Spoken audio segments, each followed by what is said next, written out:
Mm-hmm. Me?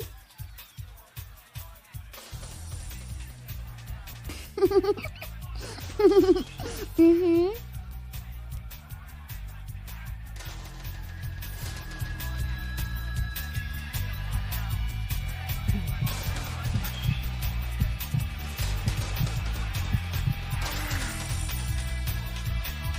So I was gonna wait with making this video until October because it's kind of a YouTube gaming ritual to make a Bloodlines video in October. But since the second game was just announced 15 years after this first one came out, I think now's as good a time as any to make a Bloodlines 1 video.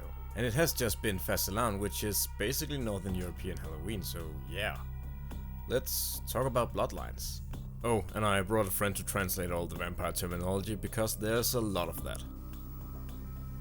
Normally at the end of an episode, I'm trying to answer the question why a game didn't do too well critically or commercially. But the failure of Bloodlines is such a famous story that I'm not gonna get too into it.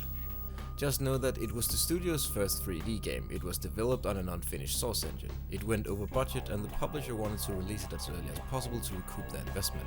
But due to a contract with the source engine, they could only release it after Half-Life 2, and they then chose to release this at the time extremely broken and niche game the very fucking same day as Half-Life 2, and so naturally it bombed hard and the studio went under.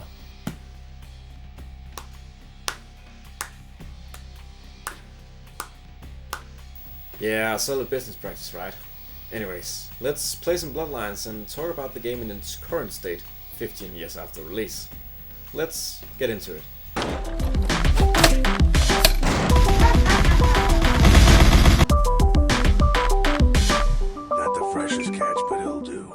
The game opens with a literal bang as our newly created player character, who we will, for the sake of not having to say player character 100 times throughout this review, name Justin. He looks like a Justin. Seriously, Justin. Name him something cool, or at least give him a vampire surname or something. Fine, we'll name him Justin Draven. That means raven or some shit in Latin, and it sounds rad. Fine? Yeah, I'm good. Go on. Okay, so the game opens with our main man Justin Draven getting hot with the honey he picked up from a dive bar, and then the hot honey, who is actually a vampire, embraces our main man Justin Draven.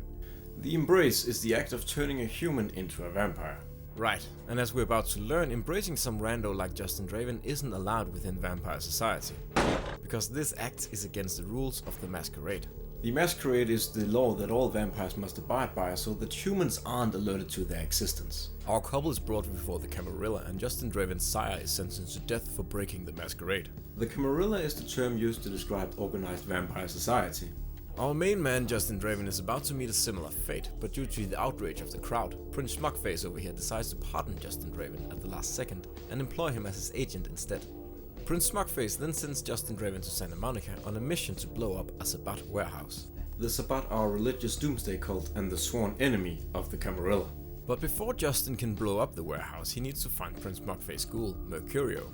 A ghoul is a human that feeds on vampire blood, and they serve the vampire that they feed on. The search for Mercurio isn't a long one, as Justin Draven spots a bleeding man climbing inside an apartment building moments after stepping outside his own shithole of an apartment. And as we follow the blood trail of the man, we find out that the bleeding guy is the ghoul Justin Draven was supposed to meet up with. Mercurio the ghoul tells Justin Draven that when he went to go buy the explosive for the warehouse, the guy selling it ripped him off and attempted to kill him. So Justin needs to go get the explosives from the sellers.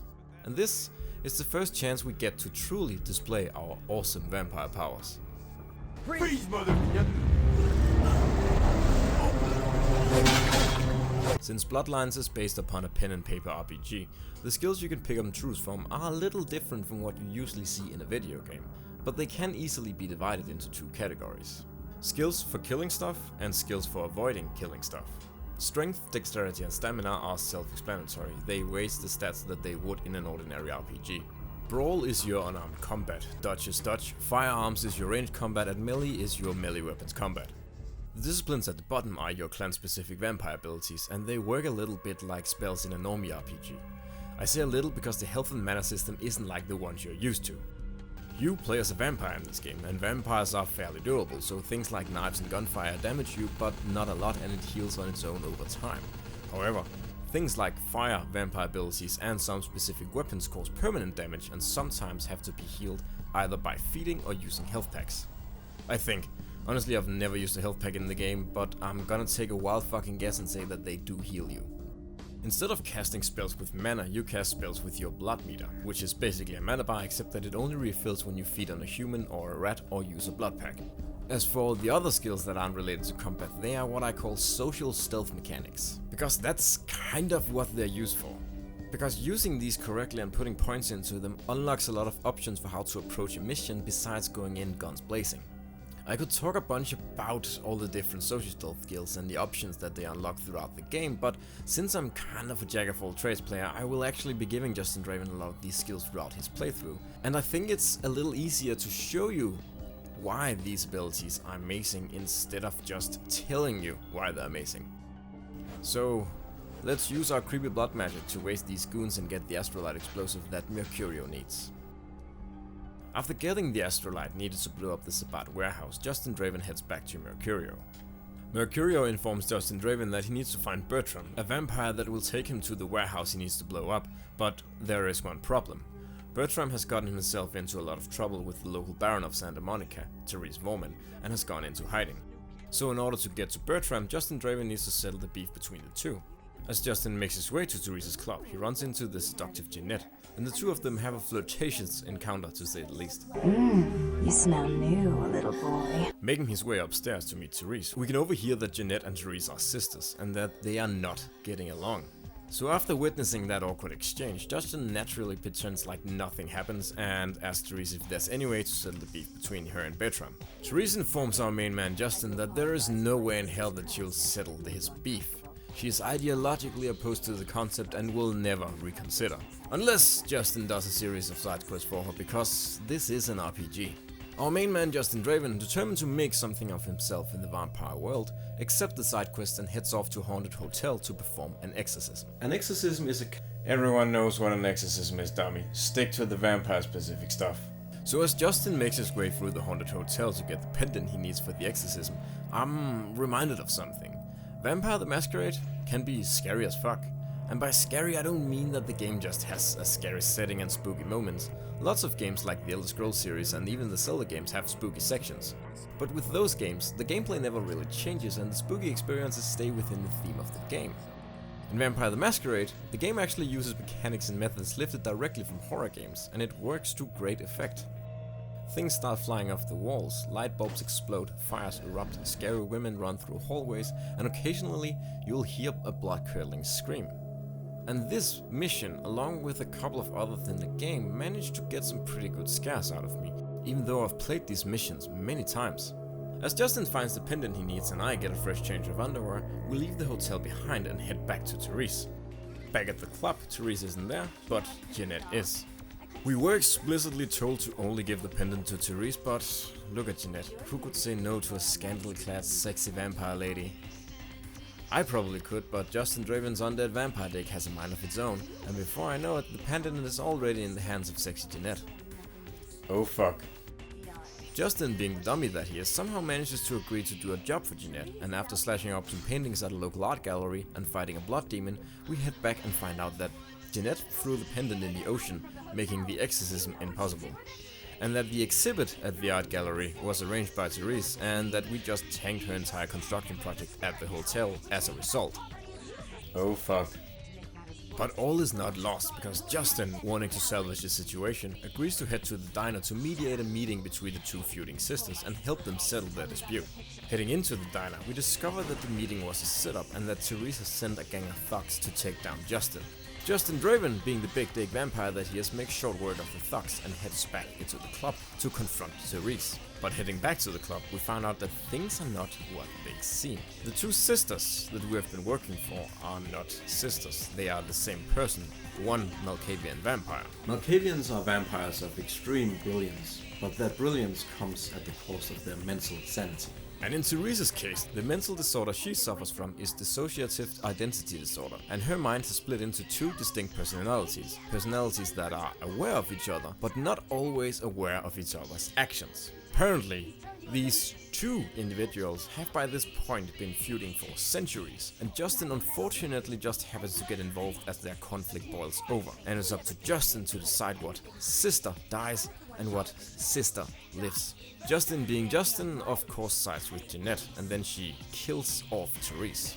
Though she's devastated by the confrontation and the exorcism of her sister's personality, she still upholds her end of the bargain and tells us the location of Bertram Tong, our warehouse Sherpa, who will take us to the Sabbat warehouse that we need to blow up.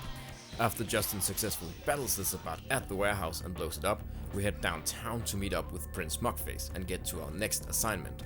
But before we do that, we gotta talk about something. So far, this game might seem like pretty standard RPG fare wrapped in sexy vampire makeup. But what we just did, the actions we just took in the first of the game's 5 chapters, they're just one possibility. We didn't even touch the bounty hunter side quest that allows us to get on the trail of a supernatural serial killer, or any of the other side quests that, like the Ocean House Hotel quest, are all unique both narratively and gameplay wise. And while there aren't a lot of side quests compared to other games, the ones that are present are of such high quality that they more than make up for their lack in quantity. And that's not even all there is to talk about. Every quest we did could have been done in several different ways. When I review a game that I really like, I'm somewhat careful when it comes to spoilers, and Vampire the Masquerade is definitely a game I like. But it also has so many spoilers and variables that it's almost impossible to ruin the experience for someone. Because even if you pick the same clan as I did, you might not get the same results. The dialogue options I got in my game are not just the result of my clan and gender, but also the result of how I spend my experience points when leveling up Justin. If I had spent a single point differently, the game might have opened 10 new conversation options in the game and closed another 10 because of that one point. I know what you're thinking, because I think the same thing every time some fedora wearing internet critic says infinite replayability when talking about his favorite anime fetish game. So instead of talking about the infinite replay options in my favorite anime fetish game, I'm gonna show you instead. So let's rewind time back to our very first mission, retrieving the astrolite from Mercurio. And let's go through the mission with each of the different clans and see what happens, and see how much the game actually changes just by picking a different clan and maybe gender. A male Bruja, the warrior class in the game, doesn't give us any social stealth option to get past the first guy, meaning that we must do like the Bruja do best and punch our way to the astrolite. Our female gangrel doesn't fare much better with the social stealth options. However, her Nightwish powers allows us to take on multiple thugs at the time and make one of the goons shoot out the window, allowing us to snag the astrolite through it. Our female Malkavian fares a little better in getting past the first guard, since Malkavians get a bonus to their intimidation feat. Intimidation works once again on the main thug selling the stuff, but when trying to trade the astrolite for sex, our Malkavian fails, since she doesn't have a lot of points in seduction or appearance, meaning that we must fight our way out of the beach house. Our Nosferatu is probably the one doing the worst in this scenario.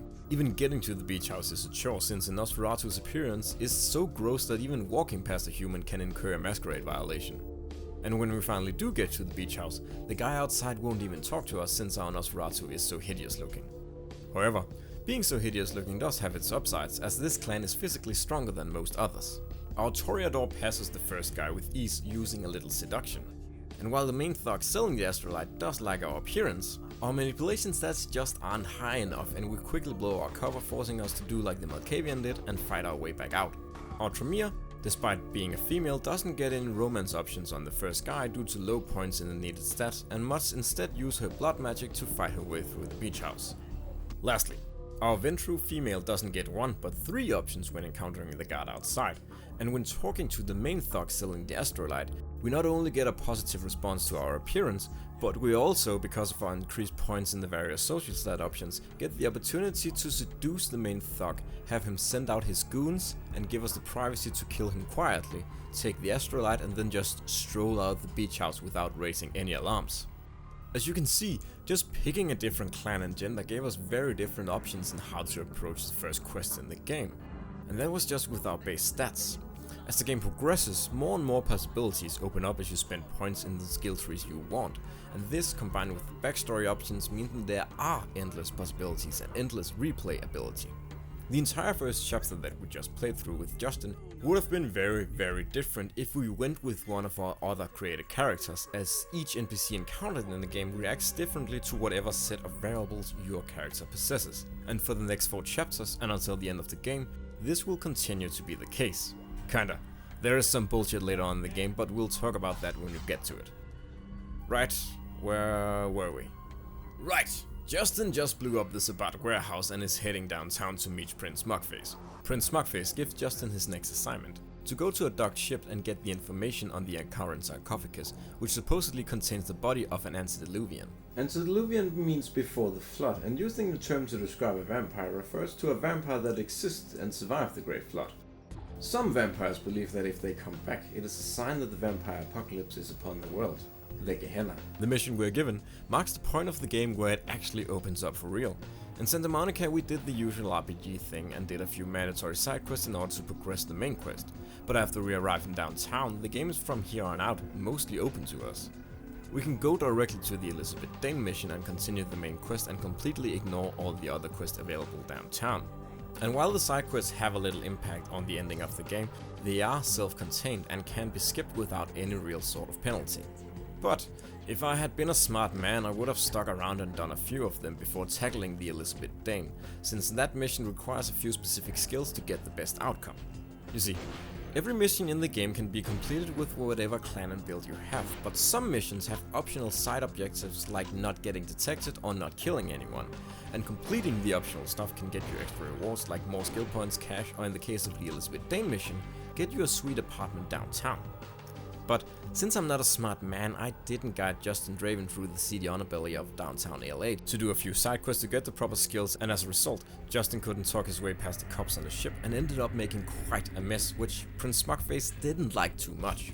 Upon finding out that the sarcophagus had been opened from the inside and returning to the prince, Justin is informed that the Malkavian primogen Alastair Grout is missing and that we need to go pay his mansion a visit and go look for him. Primogen is the local leader of their respective vampire clan, and they serve as ambassadors to the local prince on behalf of their clan.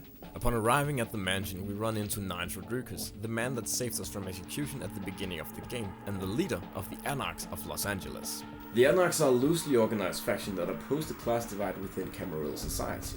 But unlike the Sabbat, they uphold the Masquerade and most of the other tenets the Camarilla abide by, and as a result, the fighting between the two is mostly political. Nines is acting sketchy, and since I didn't put a lot of points into social stealth, I can't really get a whole lot out of him before he runs off. Later, inside the mansion, we discover that Alastair Grout has been keeping busy, to say the least. There are gimp-suited lunatics throughout the mansion, and Justin Draven must use all his awesome blood magic powers to fight his way through them. During the trek through the mansion, we learn that Grout, unlike many of his Malkavian brethren, was completely aware of the affliction that plagued his clan, and that he has been trying for generations to treat this condition. As Justin fights his way through the mansion, we learn that Grout came pretty close to unlocking the secret of his clan's curse, but apparently not close enough, because as Justin enters Grout's bedroom, we find his charred remains. Before we can make heads or tails of what is happening, a German vampire hunter named Grunfil Bach shows up. Grunfil claims that he didn't kill Grout, but before we can ask more questions, he sets fire to the mansion, and now Justin has to fight his way past the remaining gimp-suited lunatics left in the mansion, who are now on fire. Arriving back at the prince's office, Justin Draven's big mouth accidentally reveals to the prince that he saw Nines leaving the mansion, and the prince responds by putting a bounty on Nines and turns all of the Anarchs against Justin Draven. Since Justin has burned all other bridges, he agrees to go retrieve the sarcophagus from the local museum on behalf of the prince. And again, I probably should have done some side quests to get the right skills so I could complete the museum's optional stuff, but as I stated earlier, I'm not a very smart man, and as a result I fucked up stealthing my way into the museum, and I had to use Justin's mindfuck powers to basically meme my way through the guards. But as we arrive at the storage room where the sarcophagus is supposed to be, we learn that Justin's literal mindfuck trip through the museum was all for nothing, because someone already got to the sarcophagus before we did, and that guy who got to it before us was Gary, the Nosferatu primogen. Which means that we gotta go get Gary and get some answers, and to get Gary and to get some answers we need to go to Hollywood! Getting Gary is not gonna be easy, as we quickly learn that the Sabbat has unleashed some creepy monsters in the sewers and that they are keeping the Nosferatu trapped down there. Because I had wisened up by this point a little bit since my stumbling and bumbling through the downtown chapter, I decided that I should probably give those cool side quests a try, and I did, and they were cool. Justin and I had a blast. Together we destroyed the dreams of the screenwriter. We accidentally unleashed the zombie apocalypse upon LA, we killed a stripper, and Justin got himself a very sexy vampire girlfriend and dumped Jeanette over text. After bulldozing through the awesome side quest, we headed into the sewer, And here, Justin killed a fuck ton of super creepy monsters and even killed some creepy vampire dude who had a grudge against Justin's clan since they killed his ancestor and ate him, and that's apparently how they got their cool blood powers. So after killing all the vampire freaks in the sewers, Justin gains access to Gary, who has a secret tunnel in his room giving us access to Hollywood, so killing all the vampire freaks was kind of unnecessary. Gary reveals, after being kind of a dick about getting rescued, that he doesn't have the Ancon sarcophagus, but he knows who does. But he won't tell us until we go and find Nosferatu in Chinatown that has been kidnapped. Arriving in Chinatown, we go get an audience with the local baron, or baroness in this case, Ming Xiao, who is not quite like the other barons we've met so far, or even like the other vampires we've met so far. And that makes sense because Ming Xiao is not a kindred vampire like Justin, she's a Kuei Jin. Kuei Jin, unlike the kindred vampires in the West, are spirit people that inhabit corpses. While they share many weaknesses with their Western brethren, they, unlike the kindred, do not require blood, but blood is an option for sustenance, as they feed on chi, and can satiate that hunger through the consumption of blood. As Justin makes his way through the underworld in search of the kidnapped Nosferatu, I would have liked to go through the side quests one by one and point out some cool shit, but there isn't really a lot to dig into here. The quests themselves do have a cool plot going, and finding out that the Nosferatu is being held in a government facility and that the government has some sort of knowledge about the supernatural is cool, but the quests themselves and how they present themselves is not so cool. Justin goes to talk to someone, gets sent to another place where he uses awesome vampire powers to murder everyone to find someone else to talk to, and then that's repeated 5 times until we rescue Barnabas, the kidnapped vampire. There are very few options in these quests besides going in guns blazing, and unlike most other quests previously, there is no fallout or blowback from pissing off the Chinese triad or even the actual fucking government. And don't get me wrong, this is fairly enjoyable, it's just kind of a letdown compared to the previous 20 hours of tightly designed gameplay. But alas, the show must continue, and with Barabbas freed from the clutches of the government, Justin Draven makes his way back to Gary to get some answers about the sarcophagus. Gary reveals that the sarcophagus was stolen by the Giovanni family. The Giovanni are a clan of necromantic vampires that exclusively embrace within their own mafia family. Justin, determined to see this sarcophagus business through and finally get it back to LaCroix so that he can in return grant Justin his freedom, heads to the Giovanni mansion and murders everyone. We didn't have to murder everyone, but after having murdering everyone be the only option throughout the Chinatown chapter, I had kind of forgotten that the other skills could be utilized, so I had Justin murder everyone in the mansion with his cool vampire magic. As Justin makes his way through a secret tunnel and enters the bowels of the Giovanni mansion, we come to a crossroad. And not a crossroads in the narrative, but a crossroads in the game, and its design. From here on out, the game is a boss fight gauntlet.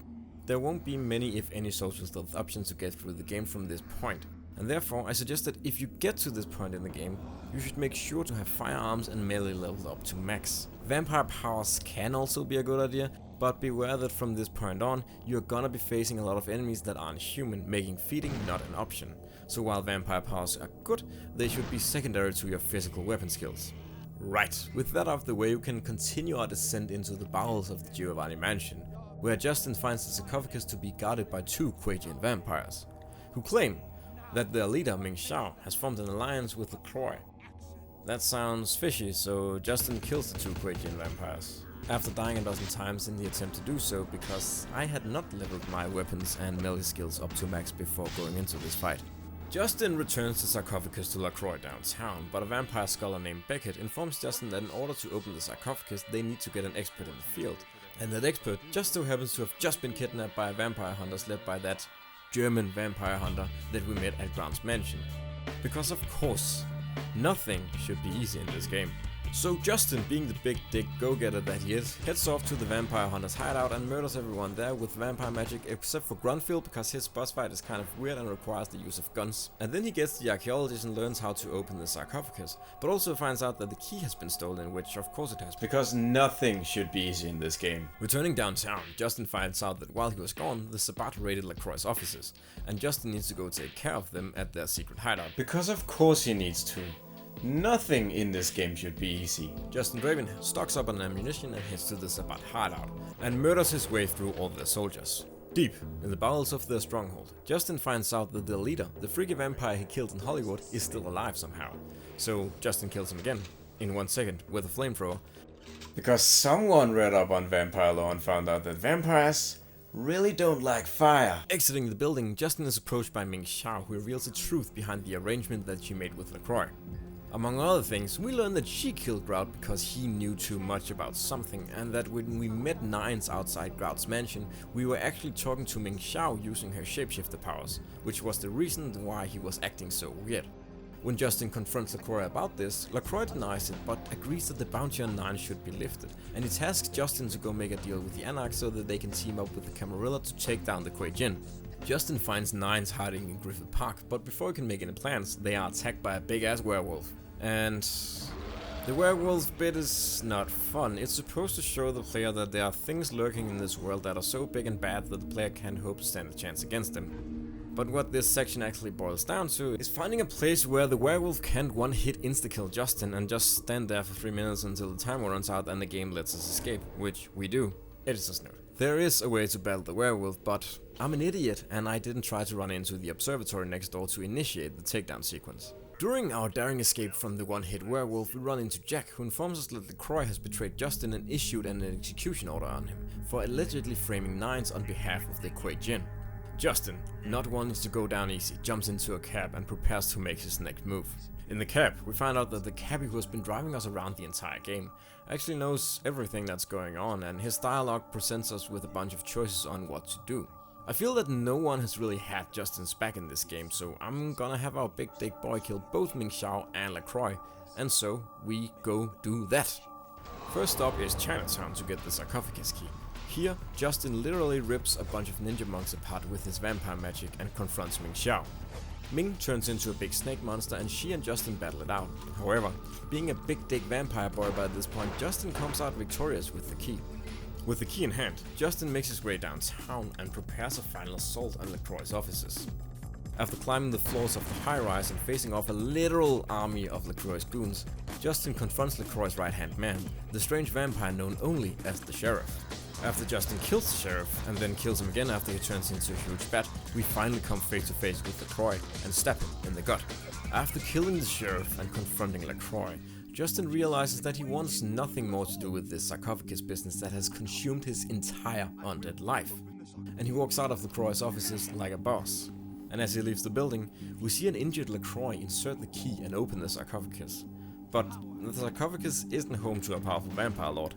It's instead home to an assload of explosives, and they blow up. Next, we see that Jack has parked himself and the mummy from the sarcophagus on a nearby hill to watch the explosion.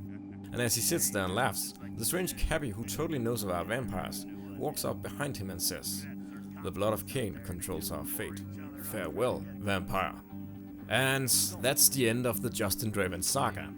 What did he do next? No one knows, but I like to think that Justin went to Hollywood and picked up the sexy vampire girlfriend. And then the two of them moved to the countryside and bought a farm and lived off the land for the rest of their undead days.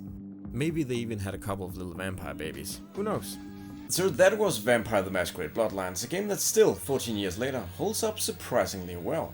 Going into this review, I fully expected to give this a half recommendation, something that you should consider playing but not something that is an essential part of your game collection.